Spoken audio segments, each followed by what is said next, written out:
Throughout my career, and en route to building several multi-million-dollar companies, I have met many, many business owners that have had success in terms of financially. They've had success. They haven't failed. And that's a good thing. If you think about this, I mean, 9 out of 10 startups fail. According to Forbes right now, think about this, roughly 9% of the American population is going to go out there and start a company during their lifetime.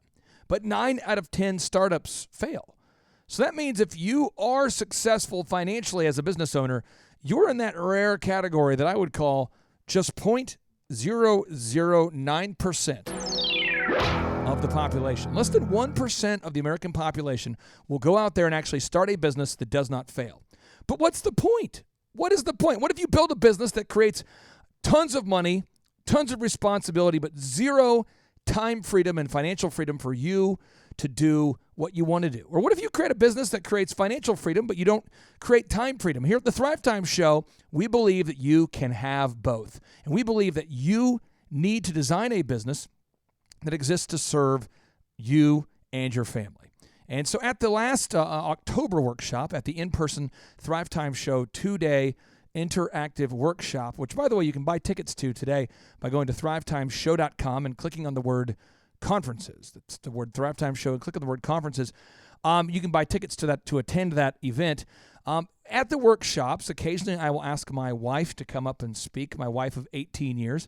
And at this workshop, many of the attendees had questions about how to set boundaries with your schedule and how to create true financial freedom. A lot of listeners wanted to know, how do you set boundaries in your schedule and time blocks so that you can create both financial freedom, but you can also create the time freedom needed to enjoy the fruits of your efforts? And so now, ladies and gentlemen, without any further ado, we go back to the audio from the most recent in-person Thrive Time Show workshop. Grab the duct tape and mentally prepare yourself for yet another mind-expanding knowledge bomb from America's #1 business coach, Clay Clark. That's it. Bombs away. Yeah, Clay, I've heard you say that the business exists to serve the owner. Mm-hmm. What do you mean by that? Vanessa, what do we mean by that? Well, you just have to know the goal you're going for as, an individual, or if you're married as a family. Because in the beginning, I do think that much of the business, we were kind of slaves to our own business, serving our employees, serving everyone else but ourselves. And we had to kind of look and say, how did we get into this situation? And why are we even doing this? So it's pointless to have a business if you're doing it all to make sure that your employees have a cushy life. Yes, you want them to be growing and like your business and enjoy what they're doing, but you don't want to be a slave to your business. And when in DJ Connection, it provided well for us, but it got to a point where every single evening and weekend, holidays, other than Christmas Day, every time, didn't have my husband. So at a certain point, why are we doing this? So the business exists. You've got to get really clear as a family about what your goals are and what you're trying to achieve. And for us, that's for my husband and I always to be growing closer to each other, closer to God, for our kids to grow up knowing and having a relationship with Jesus. Quick note, I would not have ever changed my schedule if I wasn't afraid of her. I'm being serious because, no, this is true. This is true. We built the DJ business. We were winning all these awards, doing thousands of weddings, and every single day at 6 o'clock or 5, a voicemail would come in, red light. Remember the red light on the voicemail? Remember the voicemail? You'd see the red light? So I'm like looking, oh, that's a red light. So I'd hit it, boop. Clay, this is Amanda. I have one last song request. I know the deadline was this morning, but my father and I want to dance to Frank Sinatra, and my friend Ashley told me you could remix it. So could you? And we'd have to drive because you couldn't get it from the internet. You'd have to go drive to Best Buy, see if they had it. Now I'm at my house on a Monday night at 10 o'clock remixing a song. And the nice thing is, we would go do this all together before we had kids. Once we had kids, I couldn't go pick up and drive with him. So, but knowing clearly what your goals are. I'm just saying, she freaked out at me. I had it coming for like 5 or 6, 7 years, 10 years, a lot of years. But I'm just saying is you're going to have that moment, like right now, like that kind of intensity where you wake up, because if you're not careful, all your employees will call in sick except for you. You got to get to a culture where no one calls in sick. There's got to be that kind of thing. Vanessa, Charles had a comment. Yeah. Here's a quick editor's note. Do not crank up your speakers right now to hear the following audio. It's audio from the conference, so it's going to be a little bit more quiet than I would prefer, but do not crank it up or your speakers will explode.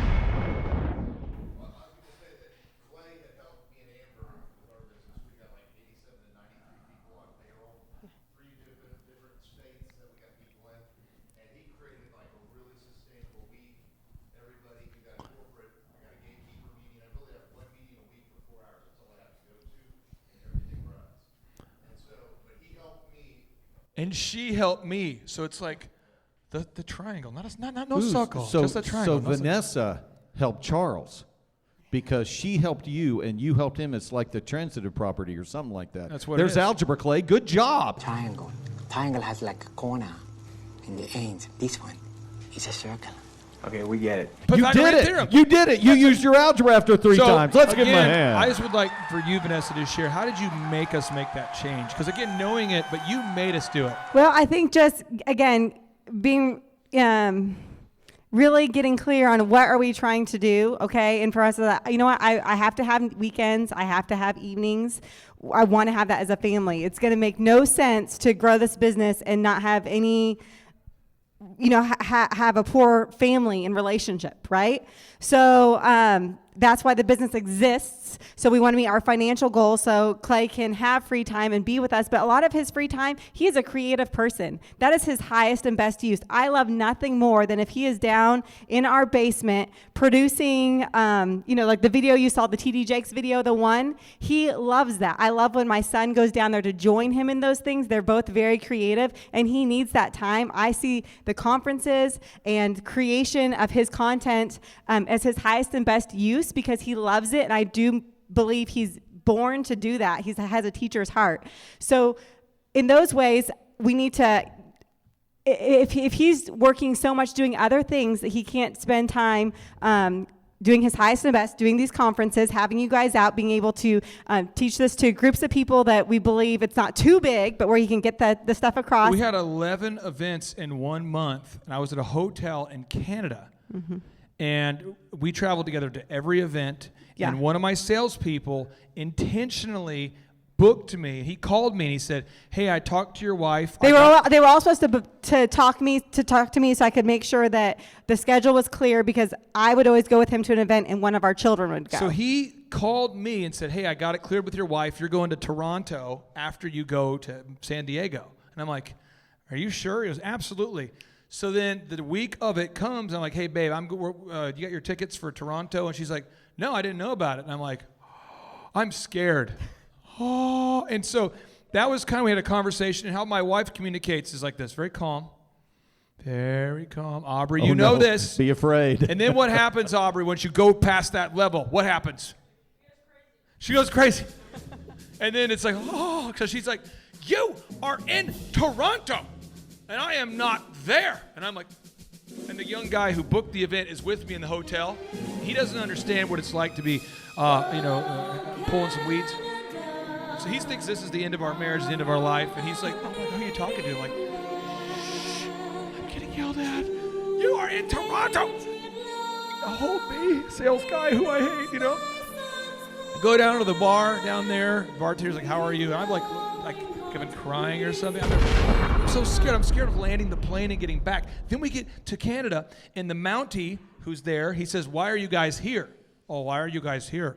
And the funny sales guy says, "We're just up here, smuggling in stuff," just joking. So he puts us in detention. Yeah, he's like, "We can't get out." They were stuck. In an interrogation room. No kidding, just a white room. Couldn't get out. It's locked. He's got the little things on it. And I'm there with the Mounties who are asking me for IDs and my background and why I'm here. Then they put us in 2 separate rooms. He says he's here for online education. I say I'm here to speak. He says we have conflicting stories for an entire day. Then we miss all of our flights. Then I come back 2 days later, the whole time like, I mean, I'm looking for a backup plan. I'm like, Antis, are you gay? You want a backup plan? I mean, I'm looking for so I'm thinking it's over. I'm trying to find a backup plan. I'm like, I need a backup. Aaron's always been my plan B. I love that guy. But no, seriously, I'm like, but again, Vanessa's always like, she draws the line. She might seem like the one who's more, I think she's the toughest one. And you have the little verse you talk about in the phrase about peace comes through the sword. Can you explain what you mean on that, please? Yeah. Because it's crazy. Yeah. Well, so forever, I think most people would describe me as a peacemaker. Yeah. People say, oh, she's such a peacemaker. She's such a peacemaker. And I think I had been for a lot of my life. And then I realized, you know what? Blessed are the peacemakers. And I just started really thinking about that and thought, and peace comes through the sword. Like there was no peace when we had that time when I didn't see my husband on nights. I didn't see him on weekends. And when he was traveling so much, there wasn't peace. And so once we were able to draw lines and set boundaries, and I say, what do you want? Do you enjoy doing these events?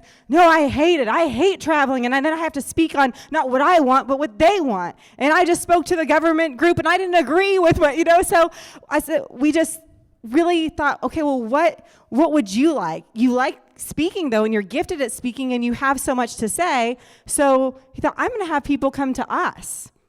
So setting those boundaries, yes, it might have been a difficult process, but we would still be living, doing what we did not like, and not blessing people and living in our purpose. Yes, he'd be using his gift of speaking, but not from. I was a business comedian. Yeah.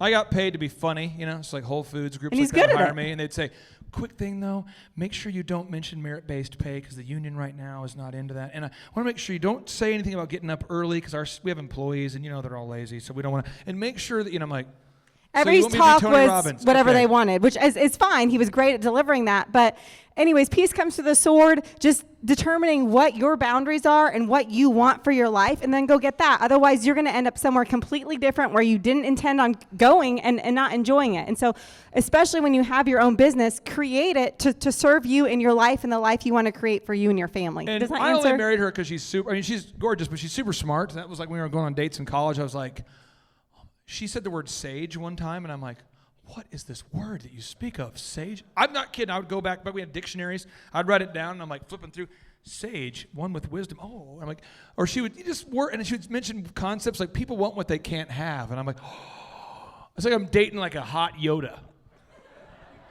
In due time, teach you I will. And I'm like, oh, so she does all the accounting and finances, and she really has the toughest job, in my opinion. We're going to take a break here. It's 11 o'clock. We're going to break until 11:10. That way, Clay Stairs has 50 minutes to teach you guys how to hire great people, find great people, how to hire, inspire, train, and retain great people. Coming back here at 11:10. So you got about an 8-minute break. Coming back at 11:10. Thank you, Vanessa. Let's hear it for my wife. Yeah. Would you rescue me? Would you get my back? Would you take my call when it's not too crack? Would you rescue me? And now, without any further ado, 3, 2, 1, boom! Have you ever dreamed about starting your own successful business? Have you started a business that just seems to be perpetually stuck? If you want to know the secrets, the systems, and the strategies that Dr. Zellner and I have each used to build 13 multi-million-dollar businesses between the two of us, my name is Clay Clark, and I encourage you to buy your tickets to the world's best business workshop at thrivetimeshow.com. Again, it's thrivetimeshow.com. My name is Jay Schroeder, and I am from Nashville, Tennessee. A lady I used for coaching told her I was looking for some sort of conference to get my mind thinking about business, and she found this, and I just flew out here a week later. No, I didn't think it was a scam. It piqued my interest because it's how I think. I think entrepreneurially, and it just, to me, right away it clicked. I've learned that our systems are not exactly where they need to be, and what we need to do, there's a plan in place. He has a plan in place to get you from where you are to where you need to go. It's great, man. It's not your typical corporate. It's got a phenomenal vibe. I love all the sayings on the wall. I love it. Love the smell. The smell outside is great. I love it. It's casual, but yeah, he knows exactly what he's talking about. There's nothing worse than standing and listening to a guy in a suit rambling at you. Love it. Great presentation. Yeah, interaction is great. You definitely feel comfortable asking a question if you need to. Questions from the rest of the people in the audience also helps. I mean, maybe stimulate more questions that you have. If you have an entrepreneurial mindset and you're trying to get from where you are to where you want to go, you have to come to this. They don't need to upsell it. Their product speaks for itself. If it's what you're looking for, it's what you're looking for. I would recommend it to anyone who wants to build their brand, build their business. Just the day, not even 2-day session yet. I mean, I've already got 100 ideas that I want to implement. And I'd recommend it for anyone who has an entrepreneurial mindset and who wants to build their business. My name is Austin Farr, and I am from Owensboro, Kentucky. I heard about the workshop from Pastor Brian Gibson. Clay actually came to church and spoke, and that was kind of where we were introduced to him and listened to him 6 days out of the week on the podcast. I own a carpet cleaning company, and I was looking forward to actually listening to John speak because he's in that same industry, and just taking away the different ways to reach customers, and the Purple Cow, and also the no-brainer was a big thing for me. The atmosphere here, when I walked in, I had seen pictures of it, and I was really anticipating getting to come here, but it's like super positive, inspiration, and it's like a great place just to hang out. Clay's delivery and his style is very like, I know what I'm talking about. Like, he's really good at it, and it really is like attention grabbing. And I like it because when he's on something, he's really fixated and he like doesn't get off of it until he's finished. One of the most valuable things I've learned, I think, is just in general putting systems to work and actually put them in place and making them happen. If people do not attend this, I think they're actually losing out on ways to get free information, giving you an action step just to make your business work. So everybody needs to attend at least one Thrive Time show workshop because it will change your life. Pull it through the paint, wiggling it. See, wiggle it.